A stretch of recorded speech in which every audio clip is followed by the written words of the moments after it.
Hello friends, welcome back to my channel life of Lisa.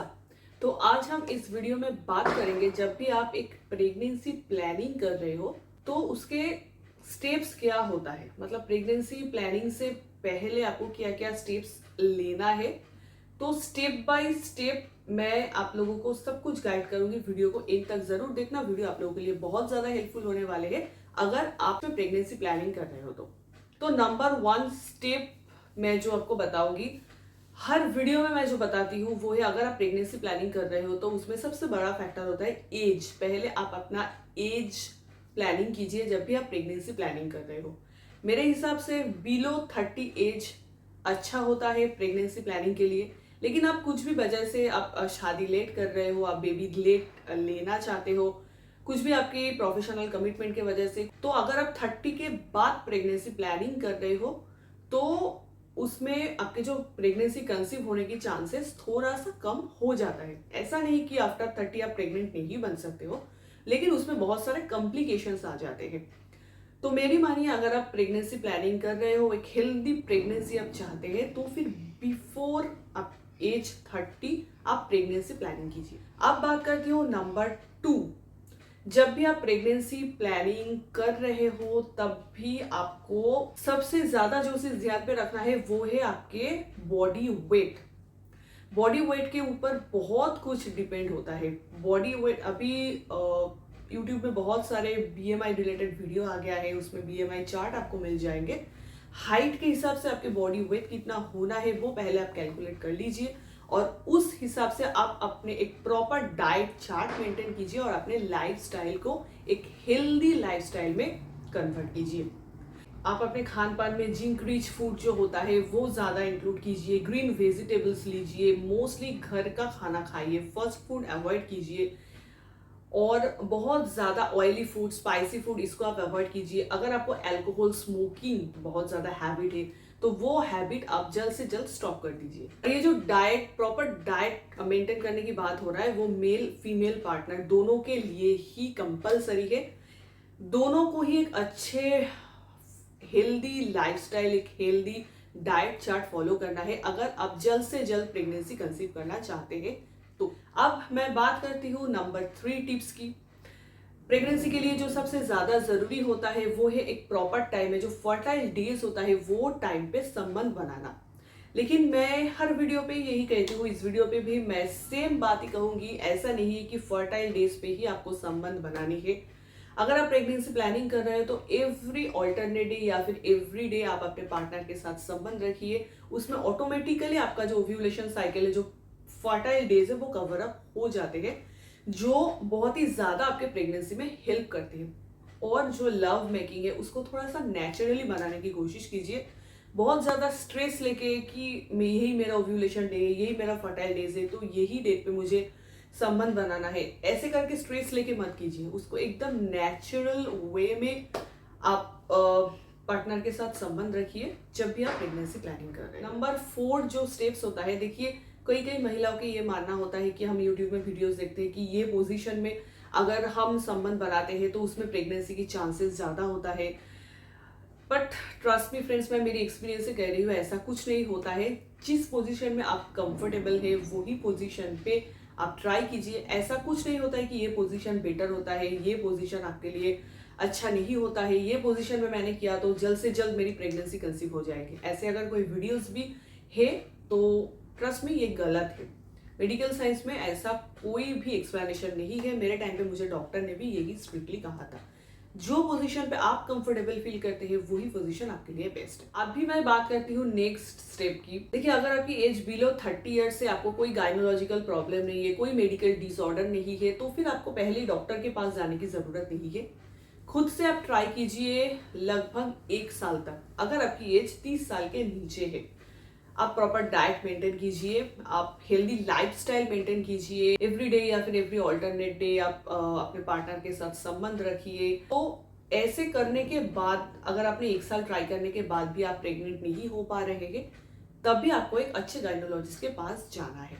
अगर आपकी as 30 years के ऊपर है तो ये जो ट्राई करने का टाइम है वो आपके 1 साल से रिड्यूस होकर हो जाता है 6 मंथ। अप टू 6 मंथ तक आप खुद से ट्राई कीजिए। अगर नहीं हो रहा है तो आपको एक अच्छे गायनोलॉजिस्ट से कंसल्ट करना है। नेक्स्ट स्टेप की जो बात करूंगी, जब भी आप गायनोलॉजिस्ट के पास जाएंगे, कौन से टेस्ट प्राइमरीली आपको प्रिस्क्राइब किया जाता है जो मैंडेटरी है। अब जब भी एक अच्छे गायनोलॉजिस्ट के पास जाते हो, ये टेस्ट आपको वो प्रिस्क्राइब करेंगे। मेरे टाइम पे मुझे भी डॉक्टर ने वही किया था। फर्स्ट जो टेस्ट आपको डॉक्टर प्रिस्क्राइब करते हैं वो है सीबीसी, कंप्लीट ब्लड काउंट। इसके द्वारा देखा जाता है कि फीमेल में आप में कोई मतलब हीमोग्लोबिन आप में कमी तो नहीं है, तो उस हिसाब से डॉक्टर आपको आगे की दवाइयाँ प्रिस्क्राइब करते हैं।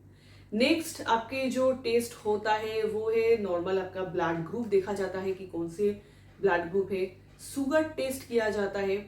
शुगर टेस्ट के बाद आता है एएमएच टेस्ट, मतलब एंटी मुलेरिन हार्मोन टेस्ट, जो मेरे टाइम पे भी डॉक्टर ने मुझे प्रिस्क्राइब किया था।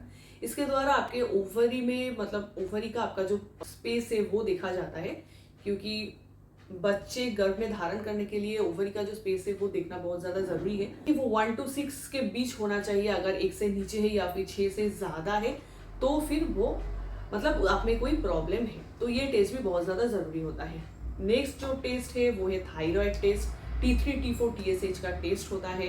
थायराइड टेस्ट भी बहुत ज्यादा जरूरी होता है, क्योंकि थायराइड का एक बहुत बड़ा मतलब इफेक्ट रहता है ओव्यूलेशन के ऊपर। अगर आपके ओव्यूलेशन प्रॉपर सही तरीके से नहीं हो रहा है तो फिर आगे जाके आप कभी भी प्रेग्नेंट नहीं बन पाएंगे। तो कुछ कुछ हार्मोनल टेस्ट भी डॉक्टर प्रिस्क्राइब करते हैं।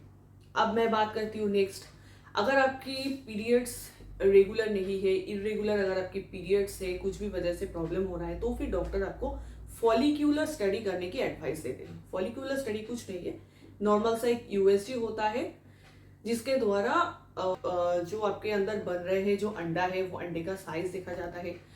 उसके बाद जब भी आपके अंडे का साइज 18 to 20 मिलीमीटर के आसपास हो जाता है, डॉक्टर आपको एक इंजेक्शन प्रिस्क्राइब करते हैं। तो उसके बाद अराउंड 36 आवर्स के बाद आपको रिलेशन रखना होता है आपके हस्बैंड के साथ। एग अगर रप्चर होता है तो बहुत अच्छी बात है। अगर आपकी एग रप्चर नहीं हो रहा है तो उसके लिए भी डॉक्टर आपको दवाइयाँ प्रिस्क्राइब करते हैं।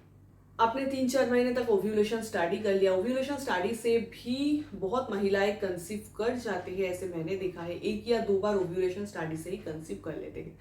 अगर आप ओव्यूलेशन स्टडी के द्वारा कंसीव नहीं कर पा रहे हैं, फिर नेक्स्ट स्टेप होता है tubal test.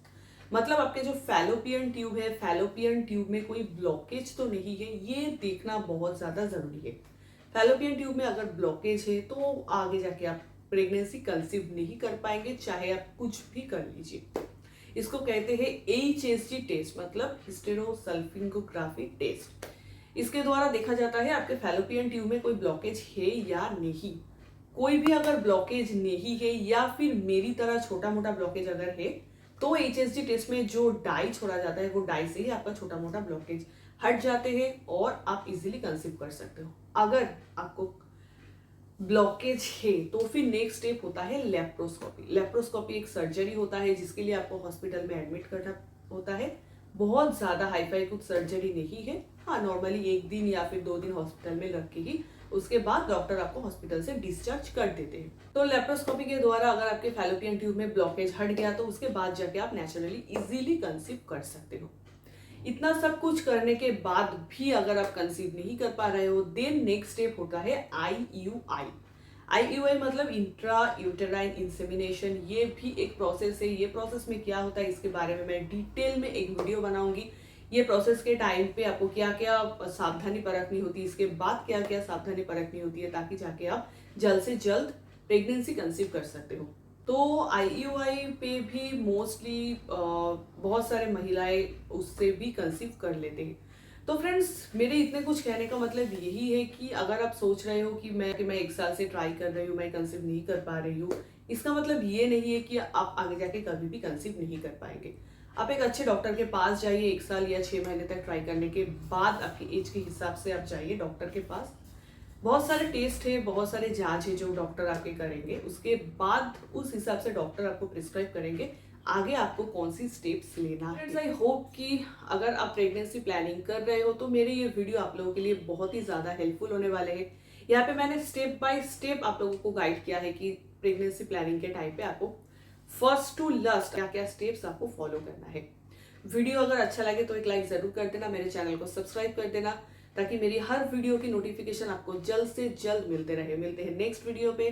Thanks for watching life of Liza. Till then bye bye.